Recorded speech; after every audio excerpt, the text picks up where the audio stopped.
Hello everyone, ఈరోజు మీకు లడ్డు ఎలా చేయాలో చూపిస్తాను. ఇది ఈజీగా సింపుల్గా రెడీ చేయొచ్చండి. ఇంగ్రీడియంట్స్ కూడా ఎక్కువ ఏమీ అవసరం లేదండి. ఒక గ్లాసు పుట్నాల పప్పు తీసుకోవాలి. సేమ్ క్వాంటిటీలో షుగర్ అన్నది తీసుకోవాలి. కొంచెం గీ అవసరం అవుతుందండి, అంతే. ఈ గ్లాస్ పుట్నాల పప్పుని స్టవ్ మీద ఒక ప్యాన్ పెట్టి ఒక 2 మినిట్స్ పాటు ఫ్రై చేయాలి. పుట్నాల పప్పు అనేది కలర్ మారకుండా రెడీ చేయాలి. సేమ్ ఇది ఒరిజినల్ తక్కువ లడ్డు ఎలా ఉంటుందో అదే టేస్ట్లో ఉంటుంది.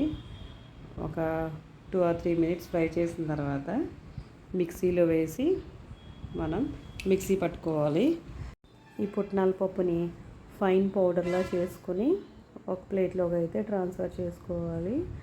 ఇష్టంగా తినే వాళ్ళైతే కొంచెం బరకగా కూడా చేసుకోవచ్చు, కానీ ఫైన్ పౌడర్లో అయితే టేస్ట్ బాగుంటుందండి.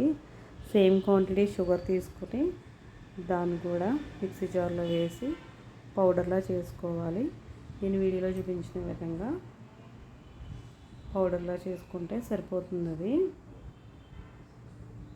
నేను తీసుకున్న క్వాంటిటీకి నాకు 15 or 16 లడ్డూస్ అయినాయండి. నేను తీసుకుని గ్లాస్ పుట్నాల పప్పు 1/2 kg ఉంటుంది. మనం షుగర్ పౌడర్ చేసుకున్నప్పుడు దాంట్లో 2 యాలకులు వేసుకొని మిక్సీ పట్టుకోవాలి. ఇలా స్మూత్గా పౌడర్లా అవుతుంది.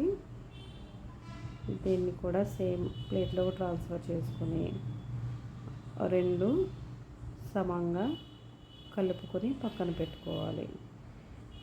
నేను తీసుకున్న క్వాంటిటీకి ఒక టీ గ్లాస్ నెయ్యి అయితే కరెక్ట్గా సరిపోతుందండి. నెయ్యి ఎక్కువ వేసుకున్నా ఈ లడ్డు అంత టేస్ట్గా అనిపించదు, సమంగానే వేసుకోవాలి. స్టవ్ మీద ఈ నెయ్యి పెట్టుకుని కొంచెం గోరువెచ్చగా చేసుకొని ఈ షుగర్ పౌడర్ పుట్నాల పప్పు పౌడర్లో వేసి మనం లడ్డు అనేది చుట్టుకోవాలి. మీరు 1/2 kg పుట్నాల పప్పు తీసుకుంటే ఒక 30 లడ్డూలు దాకా అవుతాయి. అది మీడియం సైజు లడ్డు. తర్వాత ఈ నెయ్యి తీసుకెళ్ళి ప్లేట్లోకి ట్రాన్స్ఫర్ చేసి ఒక్కో లడ్డు చుట్టుకోవాలి. నెయ్యి అనేది వేడిగా ఉంటుందండి. కొంచెం చల్లారిన తర్వాత లడ్డు అనేది చుట్టుకోవటం స్టార్ట్ చేయండి. కొంచెం గోరువెచ్చగా వేడిగా వేస్తే నెయ్యి లడ్డు చాలా టేస్ట్గా ఉంటుంది. ఇది నా చైల్డ్హుడ్ టైంలో ఇంటికి ఎవరైనా రిలేషన్ వచ్చినా మేము స్కూల్ నుంచి వచ్చినప్పటికి మాకు స్నాక్స్కి మా మమ్మీ లడ్డు అనేది చేస్తూ ఉండేవారు. చాలా సింపుల్గా ఈజీగా అవుతుంది.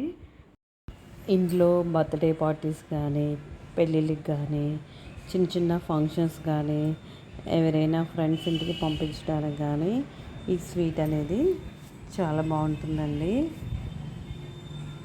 ఈ లడ్డు అనేది నేను చెప్పిన కొలతలు టిప్స్తో తయారు చేసుకుని నేను వీడియోలో చూపించిన విధంగా ఇలా ప్యాక్ చేసుకుని ఫ్రెండ్స్ వాళ్ళ ఇంటికి తీసుకెళ్ళినా కూడా చాలా బాగుంటుందండి. అది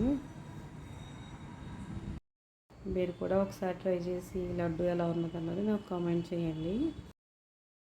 నెక్స్ట్ వీడియోలో మళ్ళీ కలుద్దాం.